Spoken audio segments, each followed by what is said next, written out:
Wonderful. We would love to hear who's in the room, so feel free to place your name in the chat and let us know what your role is and where you're coming from.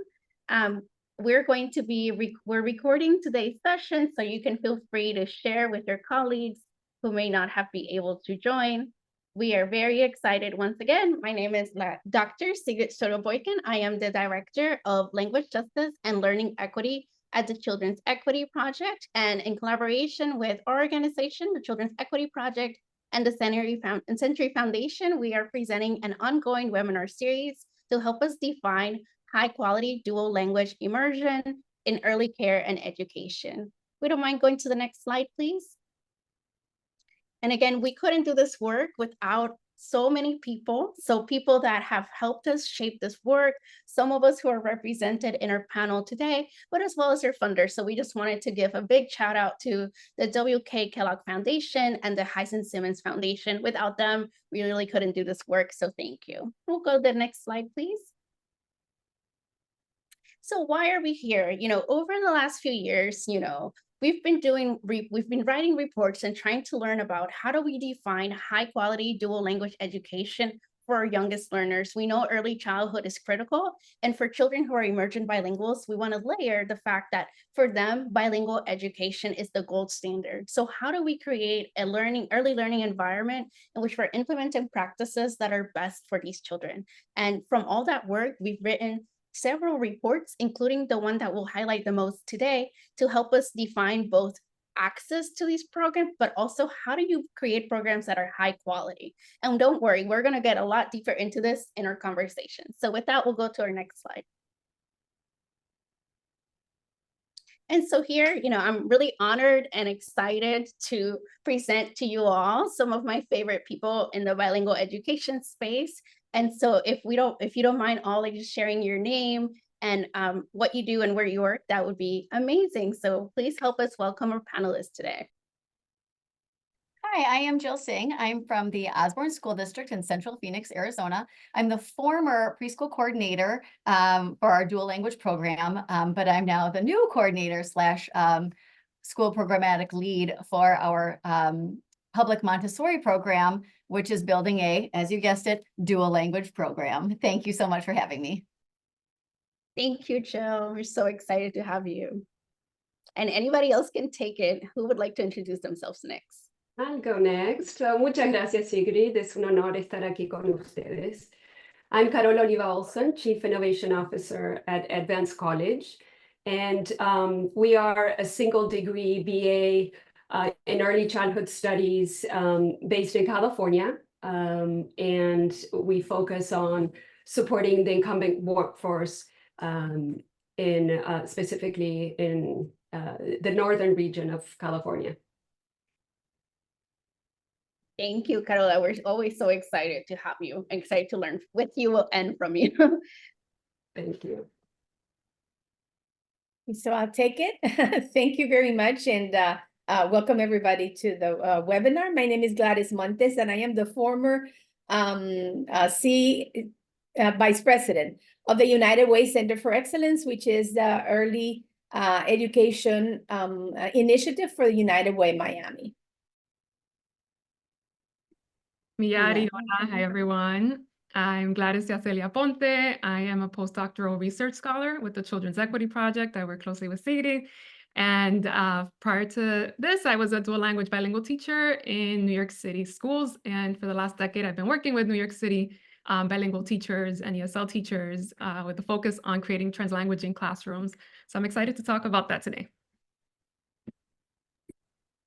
Hi, everybody. I'm Ryan Pontier. I'm a former second and third grade dual language teacher in the Rio Grande Valley of South Texas, as well as in Miami. And currently, I am an assistant professor of bilingual education and TESOL at Florida International University, which is our public research university here in Miami. Welcome again, panelists, and thank you so much for joining us. It's such a joy to hear the different ways that we come into this work and the different expertise that we bring. And so one small correction, this is how you know that my English sometimes is not, it's a work in progress sometimes. I didn't mean chat, I mean Q&A. So if you want to introduce yourself to the Q&A, that will be amazing. And also the Q&A is open. You're welcome to ask any questions or comments throughout, and we'll be addressing them throughout our webinar. Without further ado, we're going to jump right in, starting with Gladys Montes. Gladys, we're going to ask you, I feel very fortunate to know you and to work with you, and we'll keep going if that's okay. And just, well, let me, before I'm getting too eager, but let's go to the next slide, please. Melissa, there you go. We'll go to the next slide. There you go. Sorry, and then we'll jump to Gladys Montes. I'm like ready to talk about language allocation models, as you can tell. But today, so we created a framework of how do we operationalize high quality dual language education for children between 0 to 8 years old. And we really wanted to understand what this would look like for infants and toddlers, preschoolers, and also children from kindergarten to 2nd grade. And this framework has 7 components ranging from programmatic structures to curriculum pedagogy, assessment, family leadership and engagement, inclusion of children with disabilities, workforce, and of course, language allocation. I think when most of us think about dual language allocation feels like the one thing that we oftentimes think about. And so today we're going to take a little bit of a deeper dive on what does language allocation mean? What does that look like? And so just in general, one of the things that we did for a report is we synthesized the research on infant, toddlers, preschoolers, and children from kindergarten to 2nd grade to understand what is the research on language allocation for these particular groups. And of course, the findings of that research is mixed, but one of the things that always comes up is that we want an additive language allocation model. So in other words, we want a language allocation model in which children's bilingualism is sustained throughout the year. So an example of that would be a 50-50 dual language education model, a 90-10, and that's different from something like a transitional bilingual education model where children are experiencing instruction in their home language for a little bit, and then that language gets taken away and the path continues to be English. So we focus on this idea that children have the right, and it's always best practice for them to continue to develop the skills to become bilingual and biliterate. And so we want a language allocation model that matches that, right? So the idea is not to use the home language to learn English, but really to leverage everything that children know across their languages for them to become bilingual, biliterate, bicultural, and also for them to have a strong sense of their identities. And so in terms of language allocation model, there's different approaches. And so sometimes these models, you have a switch between the languages by day, like, half the day in one language, half the day in the other language. Sometimes it's by time. Sometimes it's the teacher. So you would have one teacher who provides all instruction, for example, in Spanish, the other half of the instruction in English. And for elementary school kids, sometimes it's by subject, right? So all math is always in one language. Language arts might be in both languages, and then science might be in the other language. So there's different ways that this gets split, right?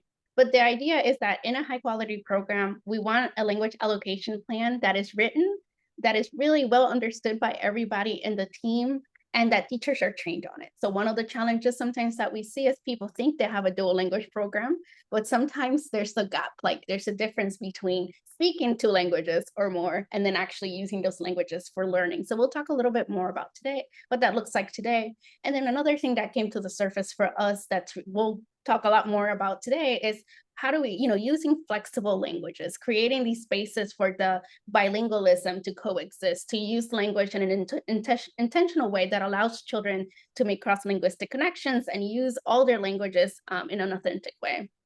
And again, we also understand that we don't just want to have a language allocation plan that's written and closed in a nice binder, but we want that to be alive. We want that to be supported, and we wanted it to be monitored, not for punitive reasons, but to support teachers when that support is needed, to make sure everyone's on board and that the language allocation model is transformed from a written plan to a live action that is continuously done. And now, without further ado, we're going to jump into our question. And we can go to, we can actually close off the PowerPoint for now. We'll see each other, we'll see all the panelists, and then we'll bring back the PowerPoint. Thank you. I got really excited. I think I'm in Puerto Rico right now, so the Puerto Rican excitement, it's really taking over. I have too much coffee today, but we'll get started. Gladys Montes. So one of the things I always hear you say is like, we have to be intentional. I feel like I have that tattooed in my brain at this point. So I really would love for you to talk a little bit more about how can we create a language allocation plan in a dual language program that requires intentionality? And then can you start us off by just telling us a little bit more about what is the difference between, you know, having these multiple languages in a learning environment and having a language allocation plan that's intentional? And thank you for the opportunity. And I think that you said a lot about the things that are going to sort of like take us to what an implementation plan is for dual language, and the intentionality of it, and the fact that it needs to be alive. It needs to be a document that doesn't sleep in a closet or in a binder. It needs to be part of the conversations that we're having with the teachers all the time, as well with families, as well with other partners that we have in the community. And speaking about the early care and education population, which is the one that we have, that I have more knowledge about, programs can have an intentionality of serving two languages and allow them to function, but that is really not what we talk about when we talk about an allocation plan. An allocation plan, the first thing that you said, you know, is the first characteristic. It needs to be written and it needs to be owned by all of those that work in that environment. That way it is, it's part of who we are, and it's part of how, you know, we're going to manage it. And it includes so many things. And you know, in conversations that we've had, we always say it is about what is going to happen in this implementation to families, to children, and to the teachers. So we talk about them individually, and we have a specific plan for each and every one of them. For the families, it comes to what is it that we're going to do, the translation of documents, how often are we going to do this, how are we going to represent language in the programs. You know, we always say our walls are alive, so the walls need to say that we are part of these, you know, of this plan, and the families need to know ahead of that this is the intention, this is the goal that the program has, as much as they have all sorts of goals. You know, we talk a lot about social emotional development and communication and language development and so forth. But this is, you know, we are going to embed this in everything that we do, but we're going to talk about it, and we're going to be very intentional. Then the other thing, we talk about staff. Who do we hire? Why do we hire? And what are going to be the assignments that we're going to do? I know that the one language, one person it's an all way of looking at it. And we know, and we're going to talk about everything that it's about translanguaging, which are going to be the new terms and the new ways of doing things. But sometimes, you know, just adding the one word, one language to the conversation with the teacher is not that they're going to just use the one language. And I'm sure that when we talk about the rest of the webinar, we're going to see that, you know, that languages are going to dance together, and we're going to get the best out of each and every one of them. But it's really for the teacher to understand that it's her goal and role in that classroom to make sure that all materials, all representation of the language that she has been assigned are current and are the most appropriate for that child. So the one language, one person, it's a little bit different than thinking she's just going to answer in English and she's just going to answer in Spanish. Because of the conversation, we know it doesn't happen just like that, but that they're in charge, sort of like, you know, I own this, and this is what we're going to do. We talk about the professional development of teachers. You know, it's very important that, again, being intentional in dual language is that they understand what this is about. They have the most current information and definitions and of all of the terms that have to do with dual language acquisition.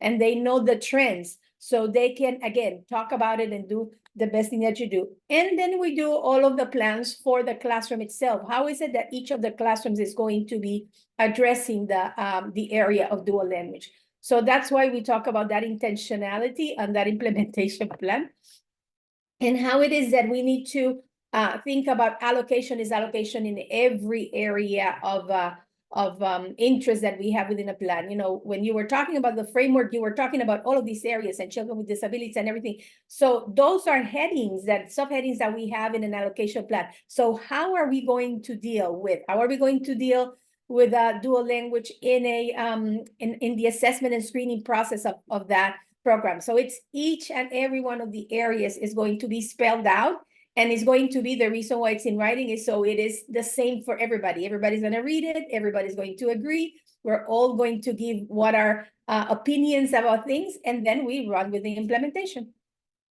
Oh, that's excellent. This is why we love all of you all. Such practical guidance. And I really appreciate what you're saying, that first, that parents and families deserve the right to know the language allocation. It's really about the community, right? It's not just the learning that happens in the classroom. And another thing I really appreciate from what you're saying is that, we can't be dual language in the classroom and then just be English only everywhere else, right? And so how do you build that through line through everything, and not to take your word from you, but that intentionality, right? It seems like there's a lot of planning and coordination and communication that needs to happen. So thank you so much. That's great. And so we know a lot of us here work or have worked in dual language programs, and some of us do research, some of us live in the in-between spaces. And Carola, I'm going to pass it over to you. I'd love to hear more. We like to ask 3-part questions, so we'll do one question at a time, so I'm not overwhelming. But you've done one of my favorite studies. I'm not going to say it because you're here, but you've done one of my favorite studies looking at the impact of dual language education in Head Start programs, and that's been a really seminal study in this space. Could you tell us a little bit more about just the general research that we know on language allocations in early childhood settings, and maybe starting with the question, which language allocation model is most effective in early childhood? Gracias, Sigrid.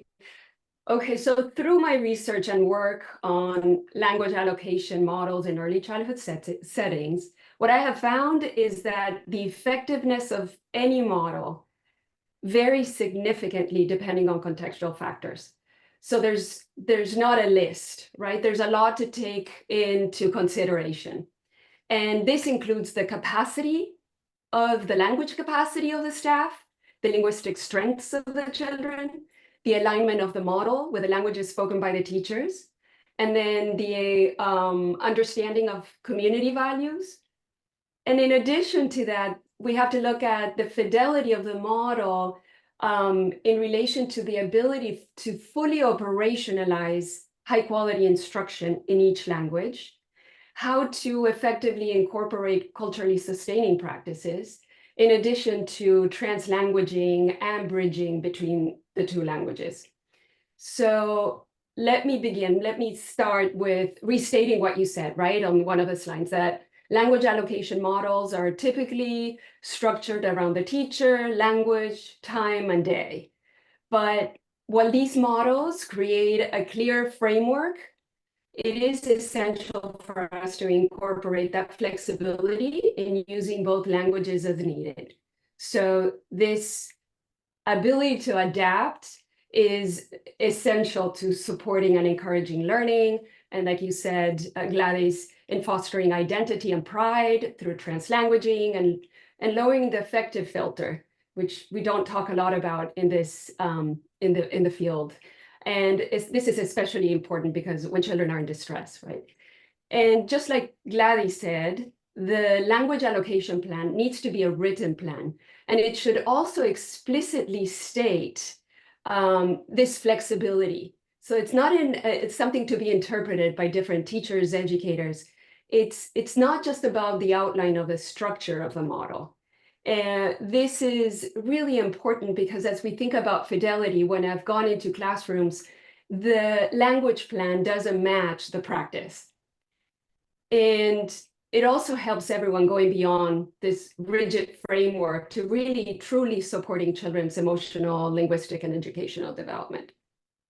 So now I'll give examples. So when a program is exploring models such as a 90-10, 50-50, 70-30, it's really critical to assess first the language skills and the confidence levels of the staff. So for example, if you have a 90-10 or an 80-20 model, this requires a strong focus on the target language for most of the day. So we need staff who are not only proficient in the target language, but also confident in teaching in that language. This is also something that came up all the time, actually, in most of the classrooms as I was visiting and running assessments, classroom assessments. Another scenario is considering when a program selects a 90-10 model, for example, and uses the language by teacher approach in a preschool classroom. And one of the teachers only speaks English. So the question, and I just got this question a couple days ago, is how would this work when the target language is supposed to be used for most of the day and the English-only teacher is teaching all day? So what do the daily routines, the activities, the learning experiences or small group time look like in terms of language learning? How do we ensure that the model is implemented with fidelity? And how do we guarantee that every child receives sufficient exposure to the target language, but also equal opportunities to hear and produce the language as intended by the model? So what I've learned is the question we need to ask is, what would be the experience, or what is the experience of an individual child? And are all the children equitably set up for success in developing those language skills that the model aims to foster? And what this means is that there's not a perfect one-size-fits-all checklist that we can follow.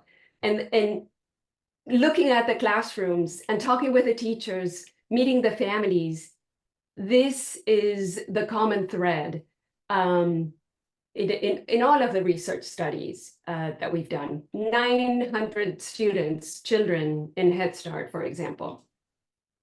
So then the other thing that is important, that's a critical factor in deciding on a model, is what Gladys was talking about, is the beliefs and attitudes of the community. And Sigrid, you expanded on this, that children are very quick to pick up on social cues and make connections with what they see, what they hear, what they experience.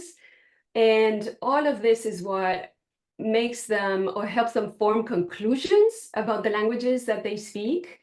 And like all of us, they want to be included, accepted, they want to be cool. So we need to look at the entire ecosystem and, teachers, families, the broader community. How does it all support the goals of the program for bilingualism and biliteracy? And so this is so important, and I emphasize it often because with, I'll share, I think Melissa is going to share a resource with a report, a guide that we wrote with Dr. Lori Olson and Ana Arambula Gonzalez, which is for directors who are designing the language allocation model for the program. She pointed out to us, to Ana and I, that we cannot overlook the language exposure that children receive outside of school when considering a model.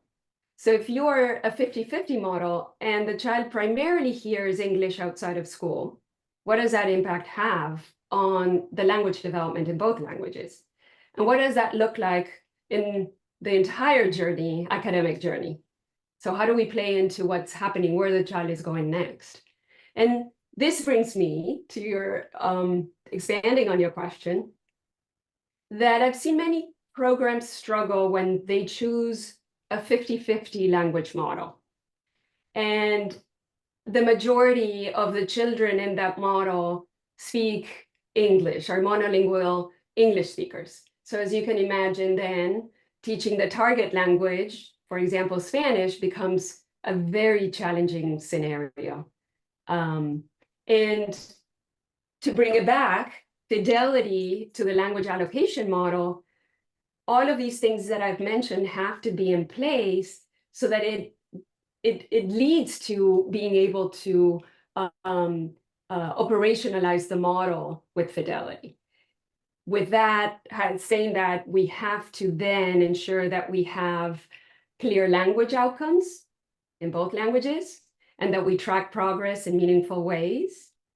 And the other part that is really important is that teachers are proficient in the language structures that they are teaching, because this understanding is crucial for them to be able to scaffold, expand, and promote language learning at the child's level.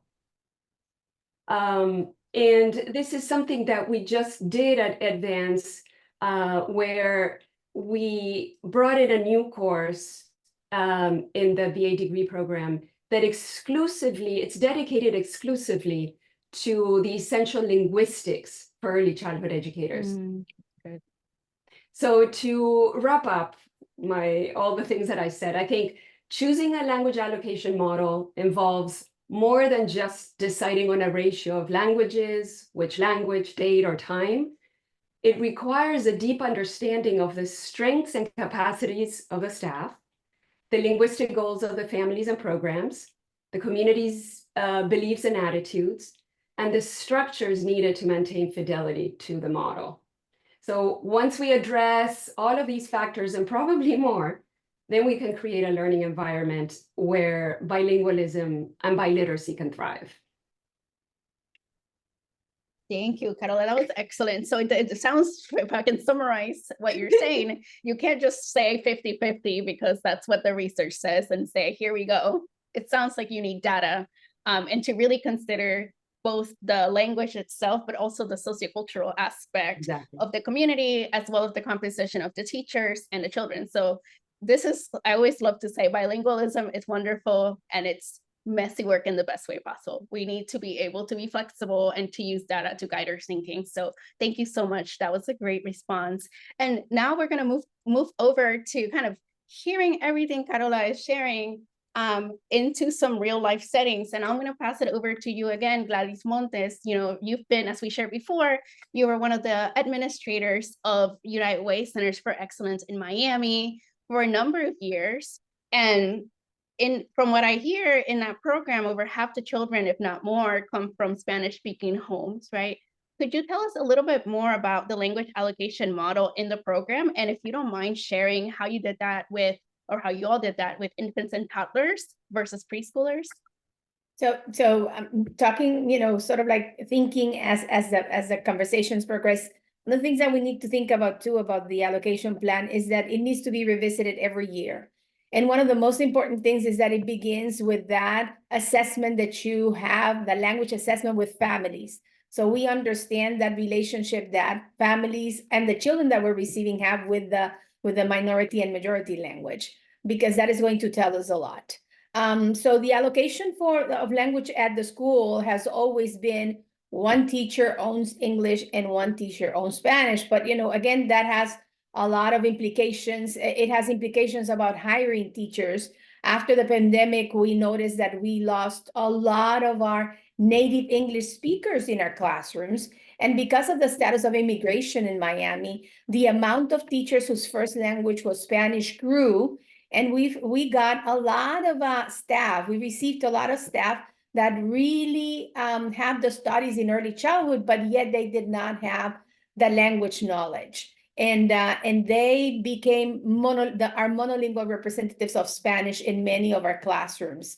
And they themselves are doing a transition. So talking about staff and where are they and how proficient they are in the language and all of these things that we just, you know, finished hearing. It's how do we work with the staff that we have, even though the plan is to have that one English speaker and that Spanish speaker in the classrooms. When it comes to infants and toddlers, because of the social-emotional development, the importance of social-emotional development in infants and toddlers, and the connection with families, because, you know, we cannot leave them out of the sight in this classroom more than in any other classroom. And as they continue to grow and mature, and I think we think about it as independent learners and all of these that we have for preschoolers, the connection or the triad in those classrooms is the family, the teacher, and the child.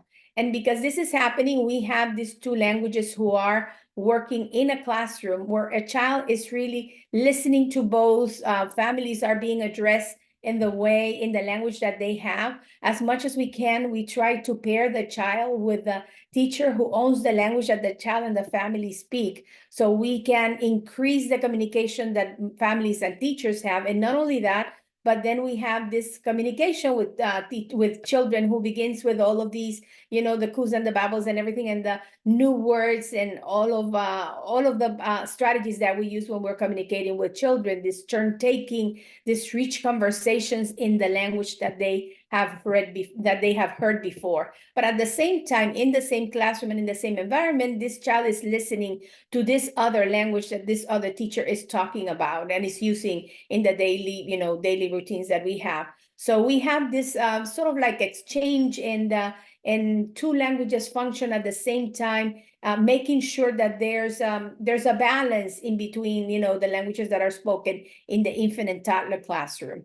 But when we talk about the preschool, it's a lot of the things that you were talking about and that Carola was talking about before. Is this assignment of, how many days is it going to be in English? How many days is it going to be in Spanish? What time of the day is it going to be English? What time of the day is it going to be in Spanish? And I think that's something that we have not talked about, and maybe we'll talk later. It's about the hierarchy in the classroom. It's making sure that it's not always that the lead teacher owns the language of majority and then the assistant teacher owns the language of minority. Because what we want to do is we want to create this equitable exchange in between all, where, sad to say, but language and it's power.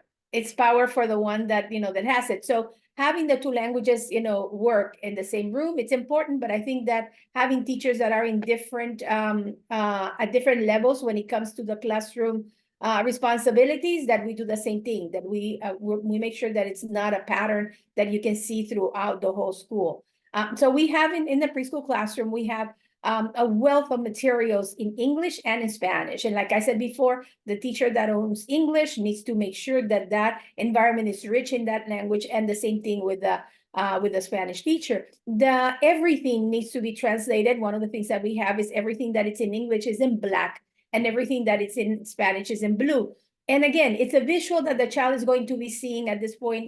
Not many of them are going to be reading, but they can understand that these two languages are going to coexist in the same environment. The same thing with the days and the times. When is it that we're going to use translation just as another tool to be used in the classroom? And the many things that we do. So materials, staff, time, how do we have communications with all? It's all part of that teacher allocation within the allocation plan that we have in the classrooms. Thank you. That's excellent. I've heard a theme so far. I've meant several themes. So one of them that's standing out to me is like both you and Carola mentioned the importance of having a little bit of flexibility about language for the importance of social connections. And if I may shout out one of our participants, Deri Chafa, she's the founder of Dreamers Academy in Sarasota, Florida. And I had the honor of interviewing many of you who are part of these successful and high quality dual language programs. And one thing that struck to me, it's like in their elementary school, they would use, they have a 50-50 language allocation, but when a child's just coming in who's like emerging in, for example, English, they spend more time in the Spanish classroom just to develop those relationships, to feel safe, and to establish those connections. And that's so critical for really the babies, right? And that importance of healthy attachment, right? And being with a familiar speaker is critically important.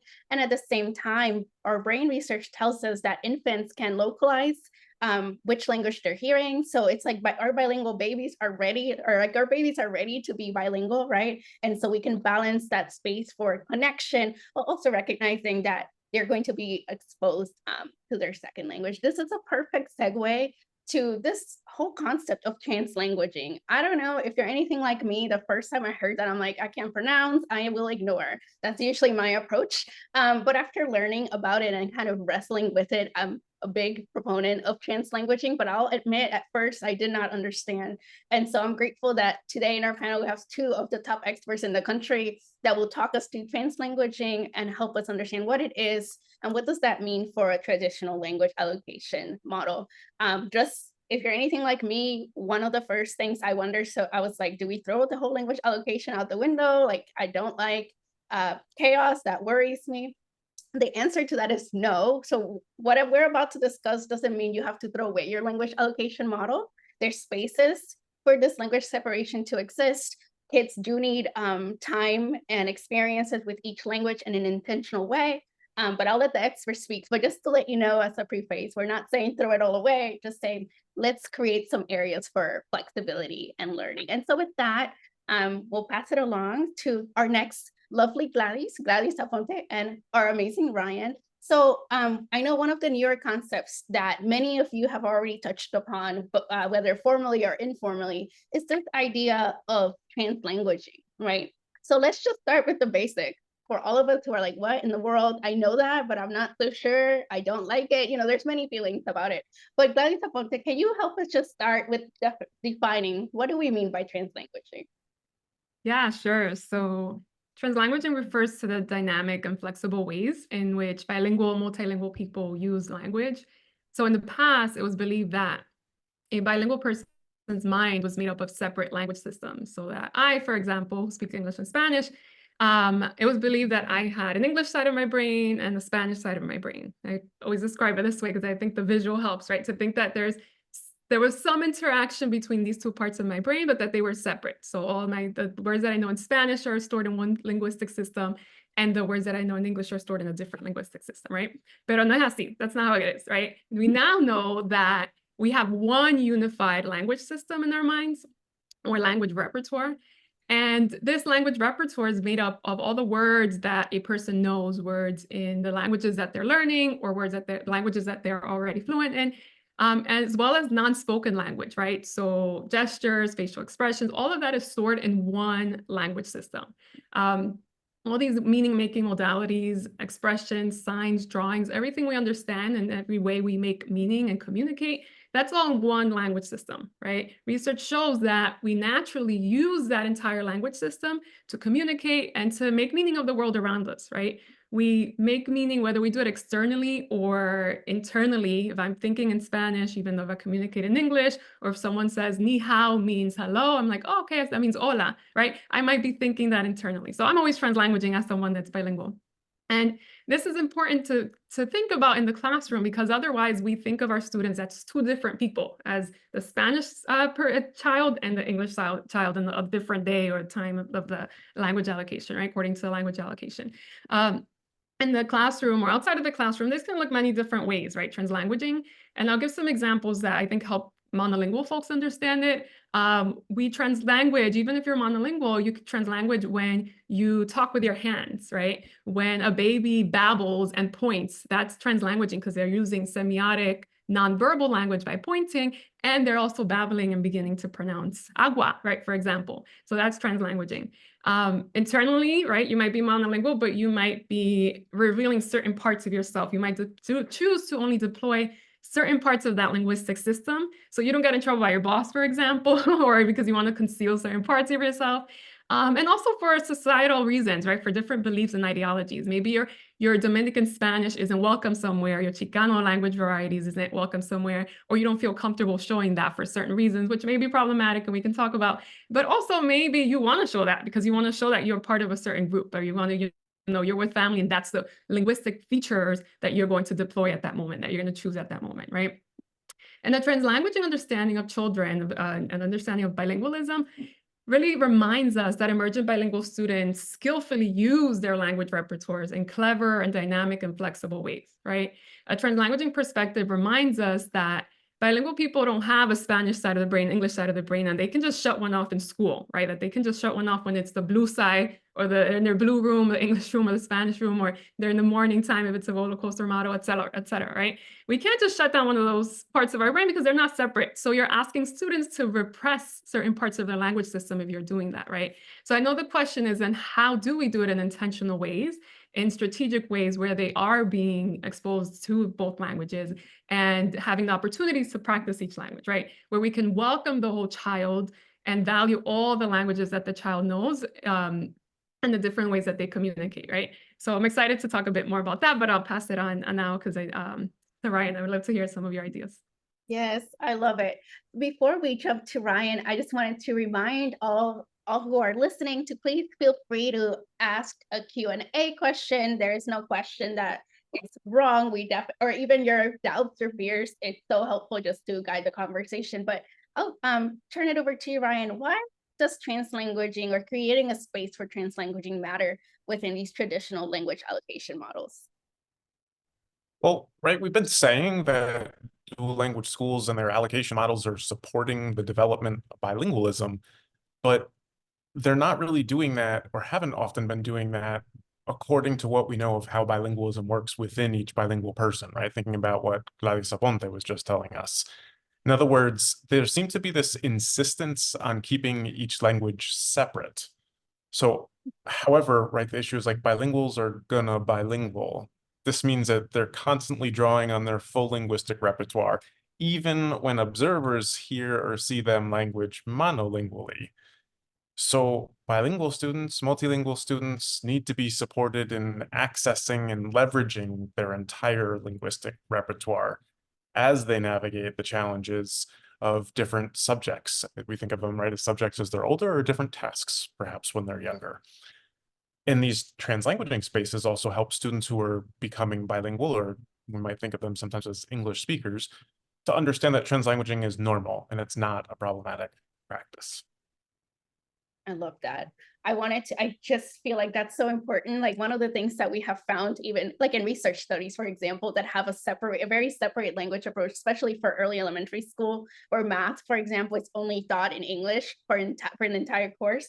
Then people are like, wait, why didn't they make gains in Spanish, Spanish math? And it's like, some of these things just don't happen with osmosis. I think the reason that I learned English was well, I unfortunately didn't have dual language education. So whenever I don't feel as fluent in a language, I just blame that. I'm like, don't blame me, blame my lack of bilingual education. But one thing that I do remember, I was 11 years old.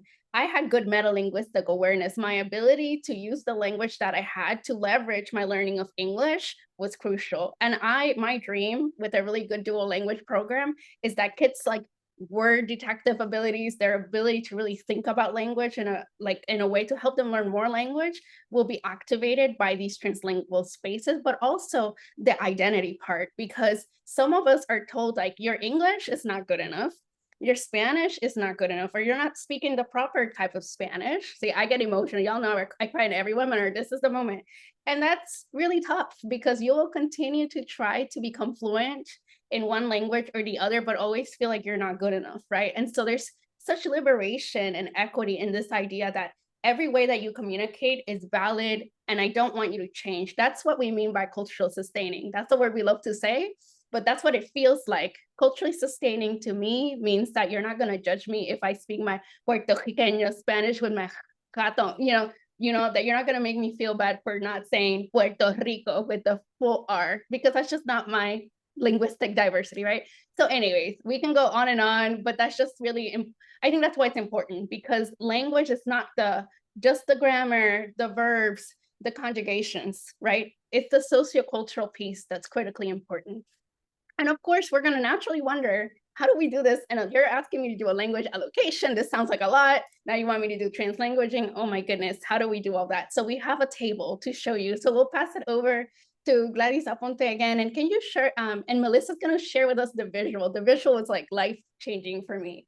Could you show us or talk us through what language allocation looks like in the real world? What does that look like in a traditional model?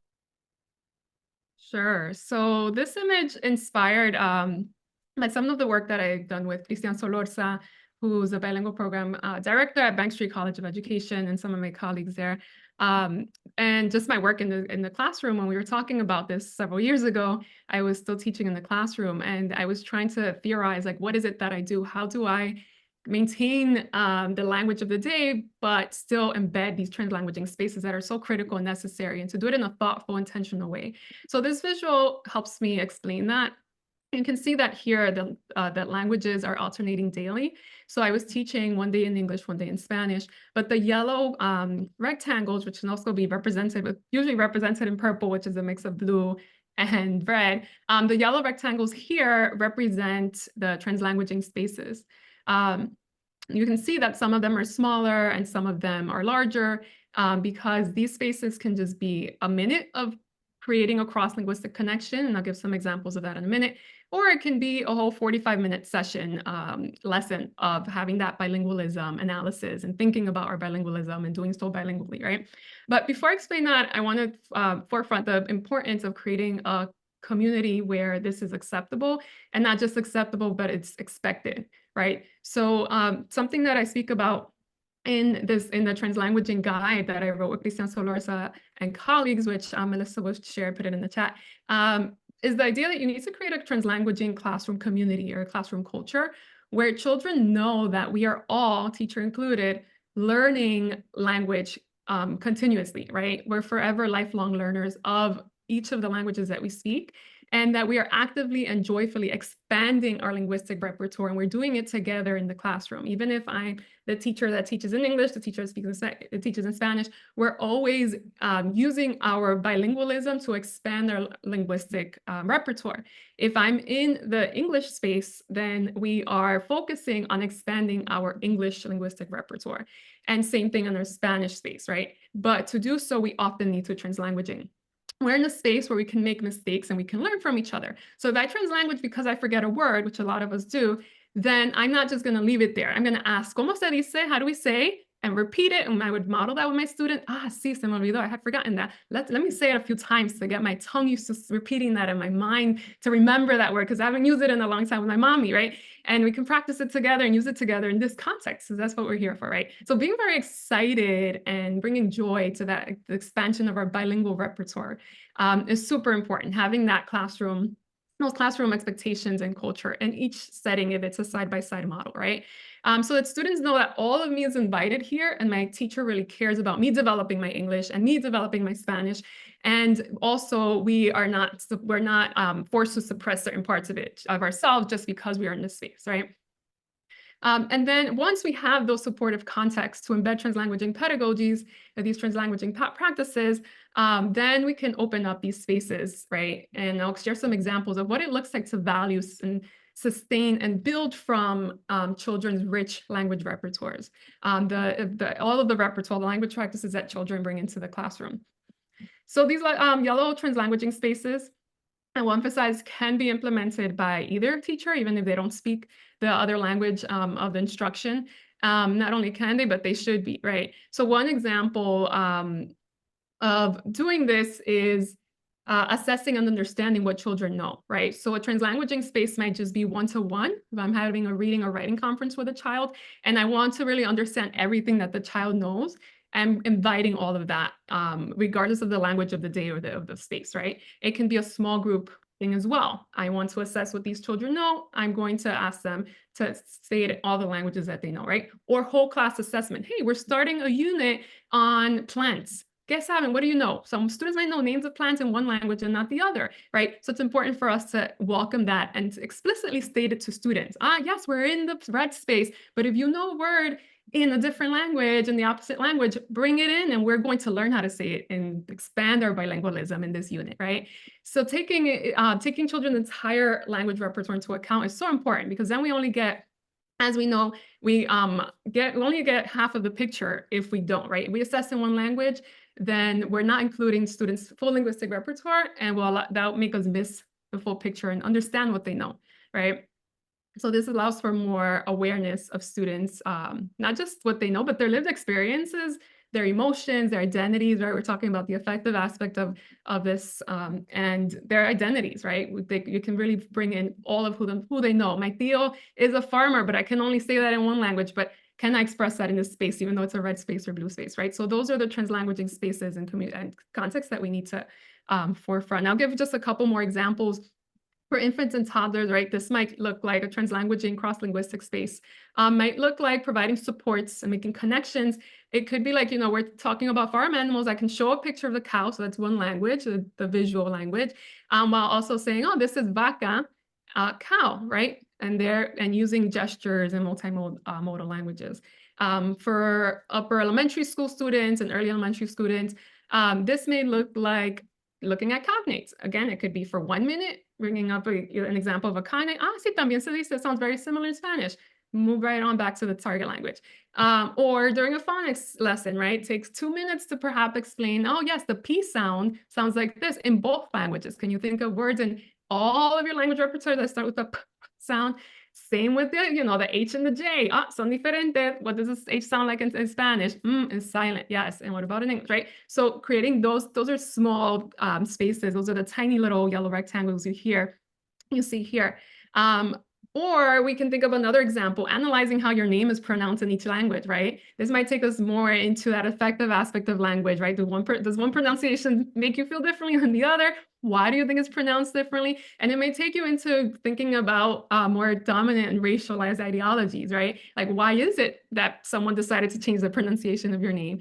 And even thinking further, right? Upper elementary students, we might think about language varieties, and even at a younger age, right? How does the Spanish you speak at home sound differently? And why do you feel uncomfortable speaking that in school? Why isn't that modeled in school? And that's some of the things that my research focuses on. But all of this allows us to analyze our bilingual identities with young students from a very young age and to help them develop their metalinguistic consciousness, right? To think and talk about language and to think and talk about their multilingualism from a very, very young age. Maite Sanchez, Ofelia Garcia, and Christian Solorza, some of my colleagues, refer to these spaces as translanguaging transformation spaces. And I want to forefront that, right? That it's not always just about leveraging the languages to learn the academic content, but to really focus on building children's critical consciousness, right? To analyze the dominance of English, to analyze racialized ideologies as to, why so many of us have these pure ideas of what Spanish should be, what English should be, and that they shouldn't be influenced by one another, right? Are the language varieties, one seen as more correct or prestigious than the other, right? So these are all examples of what these yellow spaces can look like and how they can look differently in different age groups. Thank you, Gladys. That is so helpful. And we only have 3 minutes, so we're going to try to make the best of our time. But right now, I'm really excited to talk to Jill, who, as we heard earlier, leads a dual language Montessori program. And I think this conversation about creating these spaces that are more child-led and having intentionality is perfect for a Montessori program. So with that in mind, Jill, do you mind sharing a little bit more about how you all do a dual language allocation within the program? Yeah, and I'll get right to the point. So for those of you who are not familiar with Montessori or have limited background, it is a multi-age program. I also call it Community of Learners, where there's a 3-year age grouping. Primary children, or the primary house, the casa, includes children who are 3, 4, and 5 years old, 5 years old being kindergarten. And then we have lower elementary, grades 1, 2, and 3, and then upper elementary, grades 4, 5, and 6. Just to kind of give you a little bit extra. Right now, we're really lucky because we have 3 dual language programs. The first in a public school district in Arizona for Montessori. So like there's learning curves with that, but we're really open to that because our school district as a whole is a dual language school district. I used to teach dual language kindergarten. So I luckily had some background in that. But right now, our Montessori assistants and lead guides are all bilingual and native speakers. We recognize the value in having those bicultural and authentic experiences, and it's lovely. We recognize there might be a point where we don't have a native speaker, but right now it's just like an added gift because they can bring those authentic experiences into our program. But as far as like what it looks like, our district as a whole is a 50-50 language model because there are requirements we have to follow for the state. It is what it is. And we've made it work. We have to have at least 50% of the day in English to follow those regulations. But for us, really, like consistency is the key and allows the children to have like clear expectations and routines. So right now, we previously went and visited a Montessori program in the public sector in Colorado. And we took some, advice and some guidance from them. And they chunked it in a similar way. And so we started that last year in January as we were trying to figure out, like, do we go by each individual child? How do we make this look? And it kind of gotten a little bit messy for us and kind of messy for the children. So we kind of came together and said, especially in these beginning years, what makes most sense for the children to develop their language in the most appropriate and developmentally appropriate way. So for students who are just beginning their bilingual educational journey, regardless of what their first or second language is, some of the works within Montessori require more of a total physical response and less verbiage. So it's kind of a gentle way to integrate the new learning for Montessori. It doesn't get overwhelming because we have some students who come to us with 0 Spanish background, and that's lovely. I appreciate that they want to join us. And then students who are coming to us with more, we can just continue on that path while ensuring that, yes, we're meeting the state requirements that they have English for 50% of the time. So right now, like I kind of mentioned, we do have Spanish in the morning and English in the afternoon, just because we have children who take naps. And so that way we're still following those requirements. But, you know, as we continue to grow the program and better understand the needs of each learner, because it is all individualized in Montessori, we reflect upon it to determine if this particular grouping style is most optimal for them, or do we need to come together and switch it up, or you know, because we do see the children will come in and out of the language, and that's fine, and that's glorious, and that's lovely that they can do it. You know, as similarly stated before. So right now, that 50-50 model is working, but it doesn't mean we don't reflect back upon it. But for us, I would say like the big takeaway is that, you know, as the program develops, we can adjust and modify based on that individual learner, because really that is what the heart of Montessori is about, is that individual learning experience for that child. Thank you so much, everyone. I feel like we could talk about this topic all day. I want to be mindful of our time, but I also just wanted to kind of quickly summarize that it sounds like we need a written plan that doesn't just exist in a filing cabinet, but that is constantly communicated, adapted, and monitored with some flexibility to allow children to explore their full bilingual identities, as well to help them make those cross-linguistic connections that are going to help them be successful. We are so grateful. Again, thank you so much for everyone who joined. This is not just the only webinar we're going to have. We have a series of webinars on our website that you can access through the QR code, or by visiting the Children's Equity Project site. You can see former webinars and stay tuned for upcoming webinars. And with the next slide, we'll just highlight that our next webinar will be on curriculum, pedagogy, and instruction and September 24th. So please stay tuned and register. We couldn't do this work without you, and we want more people to join us. Thank you so much. I hope everyone has a wonderful rest of their day. Thank you. Thank you.